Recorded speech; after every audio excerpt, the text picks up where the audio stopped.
Their precious nuts have been a staple food source in southern Europe for millennia. These trees were introduced to Britain by the Romans and planted to feed their armies. Today, few, if any of us, take advantage of this ancient tree's free harvest. So I'm on a mission to champion the cause of the British sweet chestnut. With the help of Edward Parker, the Ancient Tree Hunt project is working with volunteers across Britain to help draw up a map of their locations. What exactly is the Ancient Tree Hunt then, Edward? It's a project run by the Woodland Trust, where we're aiming to collect 100,000 records of ancient, veteran and notable trees across the UK. OK, and how are you getting on then? Well, this month we've just gone over 75,000 records, so we're doing pretty well. So how old does a tree have to be in order to be classed as ancient?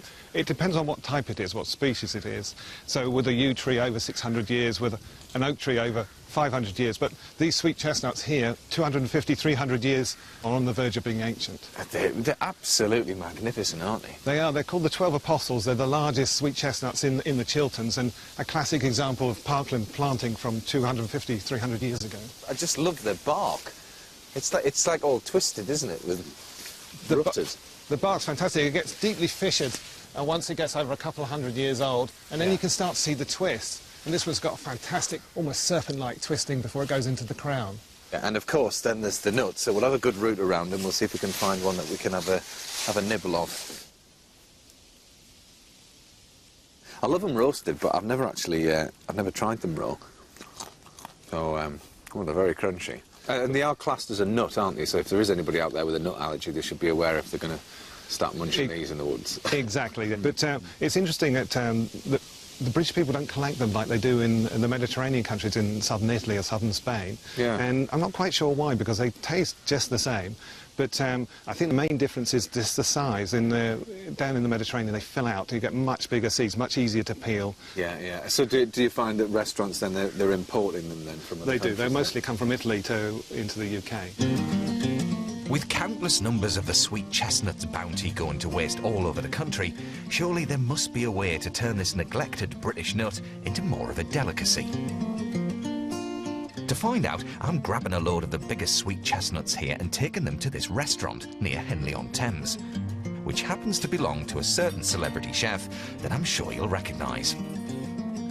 Anthony, how are you doing? All right? Hi, Matt. Nice to see you. Thanks for helping us out with this little challenge. No, but well, it was a challenge for me, you know. Yeah. So how versatile are these sweet chestnuts then? What can you do with them? Well, actually, you can do an awful lot with chestnuts. The British tend to get stuck with chestnuts with stuffings. Not much else, really. A few fried off with some Brussels sprouts, which are quite nice. But the Spanish are big with them, of course, but they don't use British chestnuts, which are far superior. So these ones here, then, what have I've you got done here, I've just had a little play. You know, I love spice nuts and I like sweet nuts. So these are the spice nuts here, which are basically a little bit of cumin, smoked paprika, garlic salt, and a bit of butter. And the sweet ones are mixed spice, cinnamon, and brown sugar. I see. Very simple. Blanch them first.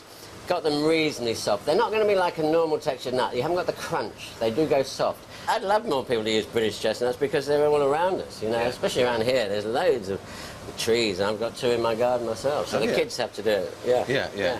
So, okay, shall we put these on a little plate? Put those on the plate there. This is the sweet one. It'll be interesting to see. It's quite Christmassy flavours going on here. It smells like Christmas pudding. It does. You can imagine some of those with a glass of mulled wine, perhaps. Oh, my word. Am I all right to dive in? Yeah, it might be quite hot. Be careful. I'll take a smaller one. No, I'll go for it. Mmm. You all right? But they have got that soft, creamy texture in the middle, haven't they? Mmm.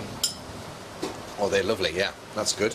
OK, now these were cumin, garlic salt and smoked paprika and a little bit of vegetable oil on those. Well, it sounds fantastic. Let's see how they taste. Oh, yeah.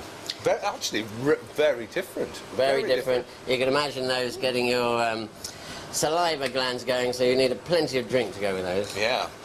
What I'm going to do, I'm going to take these into Henley and give the townsfolk a little bit of an autumn treat. Well, I'll keep my fingers crossed. See you later. Cheers. Thanks again. The great thing about chestnuts is that they're fantastic flavour carriers, but how well will they go down here? British sweet chestnuts, picked about an hour ago. Very good. That's a surprise, actually. Is it?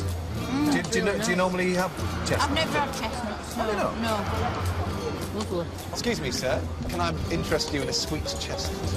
Paprika, a bit of garlic. They are nicer when they're a little bit warmer. Is that not your thing? No. Do you want to try one? Let's have a look. There you go, my friend, look. There you go. Oh, look. That's it. Just grab in there, look. I think he thinks it's chocolate. What are they like? Are they nice? Is it nice? That's a sweet chestnut. I bet that is your first chestnut. Very Christmas chestnut.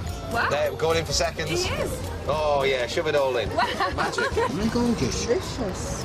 Very nice. Look, British chestnuts. Lovely. That's it. That's Good a lad. Good man. Whoa. What do you thumbs up? Can we do a thumbs up? Can we do a thumbs up? Yeah, we can do a thumbs up. Brilliant. Well, the general consensus seems to be that our British sweet chestnuts are a win. For many, it's their best time of year. There's a bit of a nip in the air. Look, the chance to kick up a few leaves. I tell you, you cannot beat cold. Comes along, the temperature gets a bit colder compared to summer, Yeah. and the days get shorter. And the trees are basically adapted to recognise those signals. And as that happens, the tree prepares itself for winter. OK, well, let's get in here and have a little look at what's actually going on in the tree then, and just talk us through this process. Well, this is an oak tree, a sessile oak, and superficially it looks like losing its leaves is an inefficient process, because Yeah, you can yeah. imagine it's losing rid of all that energy. But what in fact the tree is doing, it's taking back a lot of the sugars, a lot of the energy, a lot of the useful products from the leaves, storing it in the tree for use next year. So that all goes back into the That actual goes trunk? into the actual trunk and the roots and so on, helps them prepare for next season. That's where it's stored. And then it drops all the waste stuff that's left here. And what happens is the tree's normally green, and that's the chlorophyll, which helps photosynthesis.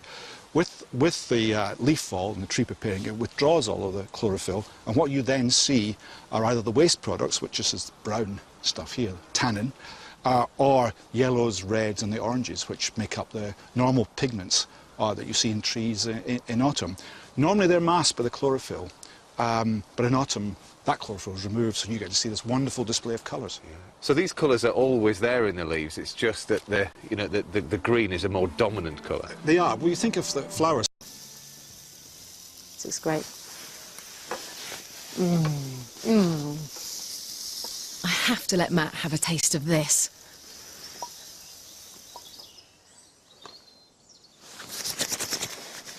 Lucky old Matt Baker, that's what I say. Armed with my gourmet sandwich, there's only one way to complete a visit to Snowdonia, and that's to head for its peak. This one here. Oh, right in the front. Oh, back. This one. It's an hour's train ride to reach the top. Plenty of time to relax and enjoy the views. What's in here then? Look up. Got the mushrooms, got shiitake mushrooms in here on some Welsh bread, all for you. Sounds delicious. Is it? That's really nice.